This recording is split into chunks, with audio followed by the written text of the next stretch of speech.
Welcome. Welcome to my video. This video is about work I did on the Hollywood film Thelma and Louise. And for those of you who know, Thelma and Louise became a cult classic. It's kind of a woman's buddy picture, and there are two women played by Susan Sarandon and Gina Davis, and they leave their husbands and they go on a joyride in a Thunderbird, and they get into a lot of troubles. So, yeah, Susan Sarandon and Gina Davis were in that movie. Harvey Keitel was in that movie, one of my favorite actors. You must have seen Harvey Keitel as a Martin Scorsese actor. And Brad Pitt was in that movie. Now, I had never heard of Brad Pitt. I had never seen Brad Pitt. I'm pretty sure that was Brad Pitt's first feature movie. So, actually, I had worked on Thelma and Louise before, and just like driving a car, So I was surprised that they booked me again, because, there are shoots with extras, and there are shoot with extras, but there were only about 3 or 4 of us, and we were costumed as state troopers, and you can actually see me in that movie. I got Brad Pitt by the arm, taking him down the hallway. I think I was on the left side, and Harvey Keitel, the great Harvey Keitel, had him by the other arm, and I've got no beard, just a mustache, like a Smokey the Bear hat, and a uniform, with the medals and shit, and I'm a state trooper, and the Brad Pitt character, J.D., he'd been picked up for robbery, maybe trying to rob somebody with a hairdryer, right? So I was on the set, and my impression was, I noticed this Brad Pitt actor, and some actors like to stay on character the whole time they're on the set, maybe through the whole 3 months shoot of a feature, and he was doing that. Now, he was in costume, and he was in dialect, and he was running around the halls and going, shit howdy, and shit twice and fall back in it, and it seemed like such a over-the-top, broad characterization. I was thinking, as an actor, is this going to work in the movie, And I did see the movie. I've seen it a few times, and it really worked for him. It worked absolutely. It doesn't seem over the top in a movie, but it is an over-the-top performance, but it was fine in the movie, So, first there's this scene where I've got him by one arm, and Harvey Keitel has him by the other arm, and we're taking him down a hallway, and that must have been what they call a dolly shot, because there's a hallway, and it's a left turn, and it goes down. So what they do is they lay down track for the camera, and the camera operator is on the camera. It's like a little car or something, and the dolly grip, they call that a dolly. The dolly grip is the guy that pushes it. So when they go action,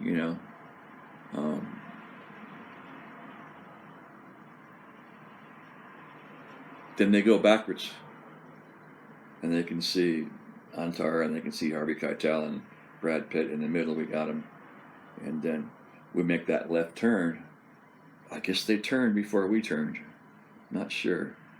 And there might even be a cut there in the movie, which means that they moved the dolly over on the other side. I don't know. So we take him into an office, and there's a whole scene in there, which is in the movie, of Brad Pitt and Harvey Keitel, and Harvey Keitel is interrogating the J.D. character, and the J.D. character is being a wise ass, And at one point, the Harvey Keitel character, he says, "Can you give us a minute and get the other cops out of the room, And then he like roughs up the JD character, if you've seen the movie. And there was a part of that scene where I walk across the room and I turn on like a TV, and they're going to watch some kind of video or something. But that never made it in the movie. Okay, so now there's another scene. There's a scene on the stairway, which is really interesting. So the director of that movie was Ridley Scott. Ridley Scott is a director from England, and Ridley Scott directed some great iconic movies. Blade Runner. He directed Blade Runner, you know, and he was directing this, and you know, there are extras, and then there are people who do small bits like we were doing that day, and there are principal actors. There's day players, or people who they come in and they do a scene and some lines for a day. Those guys are wonderful, or those guys and girls are wonderful when you see them, you know. They're usually, sometimes they're like really good. And then there's movie stars, you know, people like Harvey Keitel. And I could tell that Harvey Keitel was not really appreciating Ridley Scott's directing style. Okay, he was making hints and everything. And when you're Harvey Keitel, you can be whatever you want on the set, you know. No one's gonna. They cast Harvey Keitel because Harvey Keitel's going to bring them a lot of box office. And that means money, and that means, is your film going to be a success or not? Is it going to make money? So, I'll briefly describe this scene. It's like, now we got Brad Pitt and we're coming the other way. And this time I have him by the arm, and another black state trooper has him by the other arm. And we go up to the beginning of a stairway that goes down. Okay, so we're going to take him down the stairs, and we're going to take him to jail. Okay, so this thing was filmed in Burbank, California, which is kind of a nice Southern California, LA, small town, suburb-like thing. And it was filmed in the a PG&E office, Pacific Gas and Electric Company in Burbank. It was a functioning PG&E office, and it was like this old California Spanish kind of architecture. It was really cool, you know. And I know we were hanging out as extras in the room where all the tellers would be on a normal, might have been a weekend, I don't know. And so if we go back into the other room, there's that opening to the stairway. The stairway goes downstairs, then there's a landing, and then it goes to the right, and it goes downstairs some more, and supposedly the jail is over here, you know. So I saw some grips. Grips are the guys that move stuff around on a movie set. They belong to IATSE Union, IATSE, IATSE. It's an International Stagehands Union or something. And I saw some grips over there. Usually they wear Reebok corduroy shorts. I mean, they wear corduroy shorts and Reebok shoes and a little hat, you know. And a couple of grips over there. One guy's holding a lawn ladder, and the other guy's up the ladder.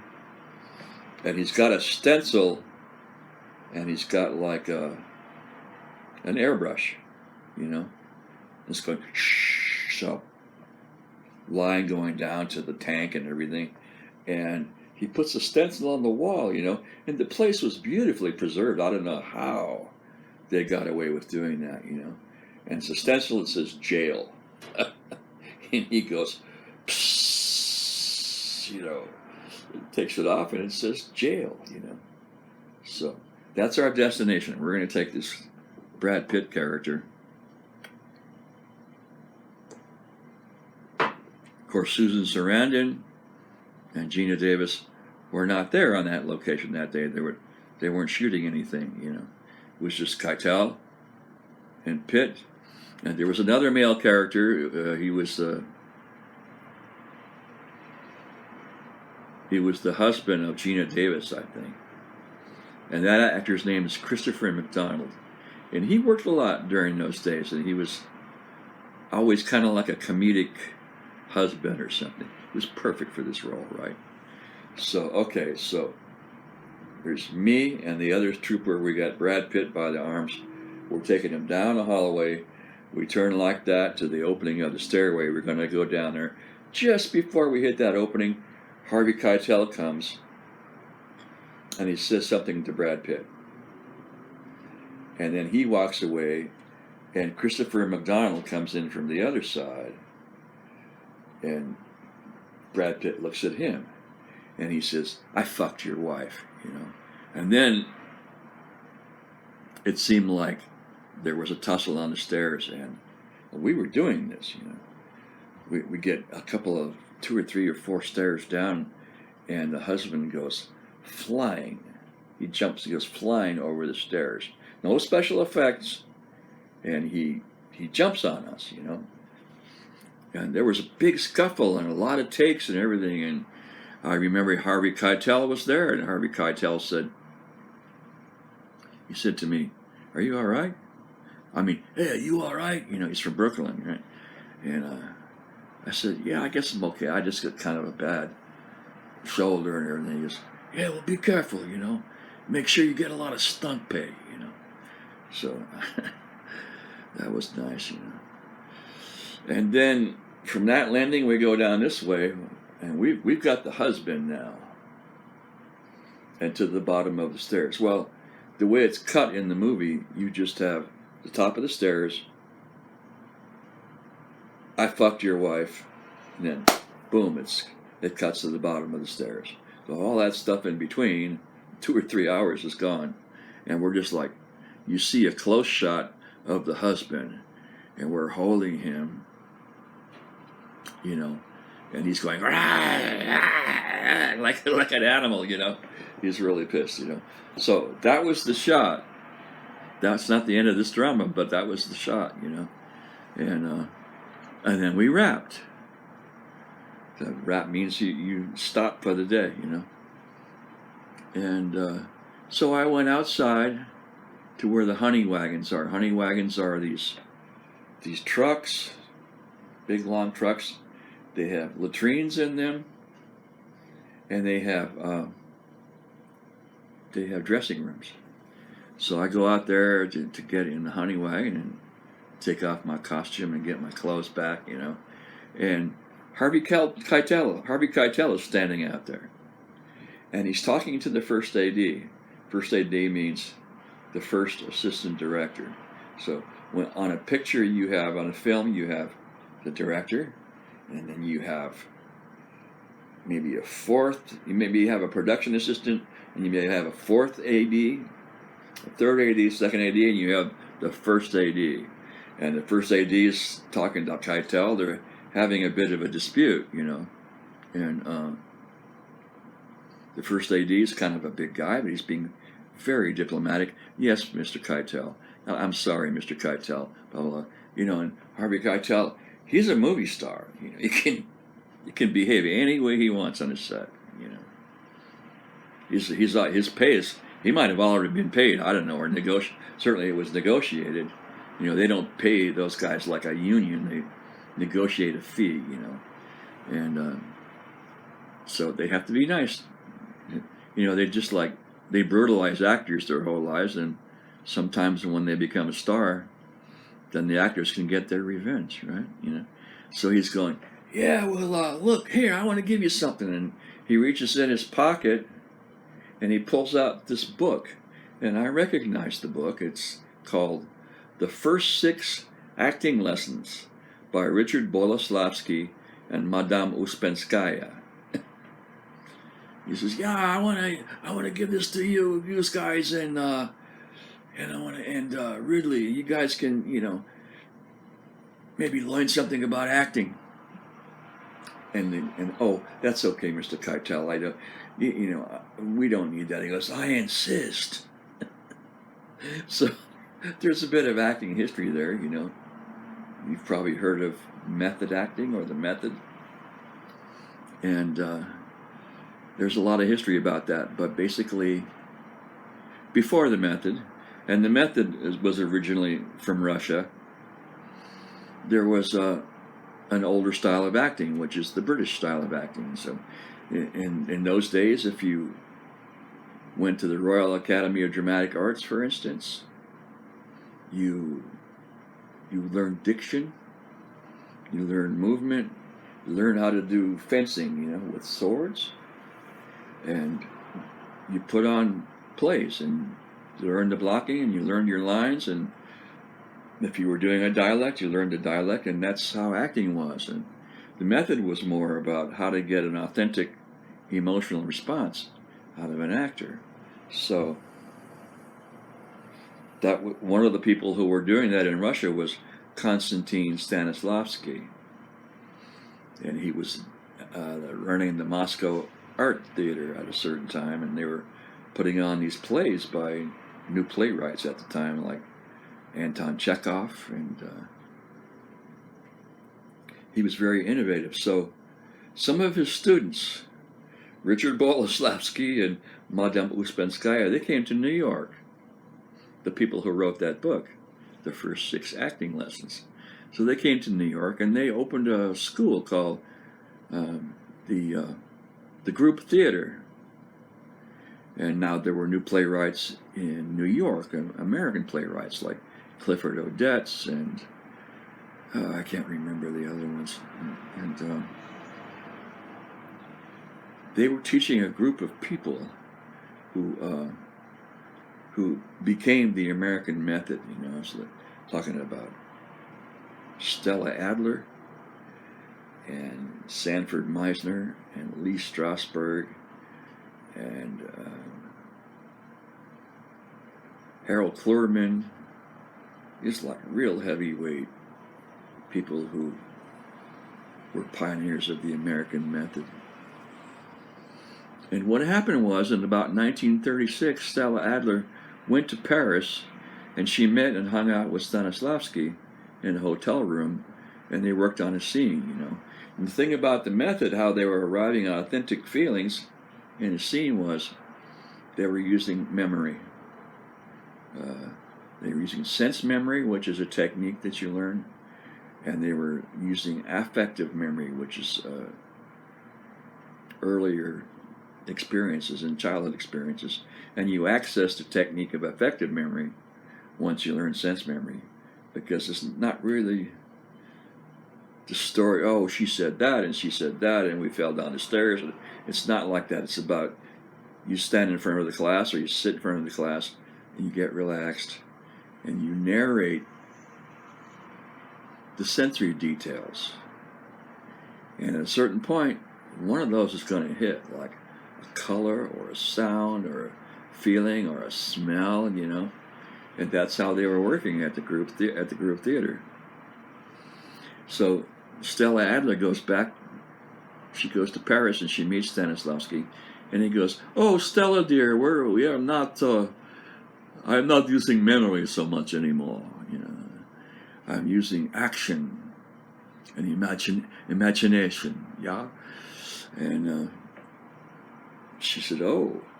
So she comes back to New York after that experience with the maestro himself, Stanislavski, and she's telling everybody, "Hey,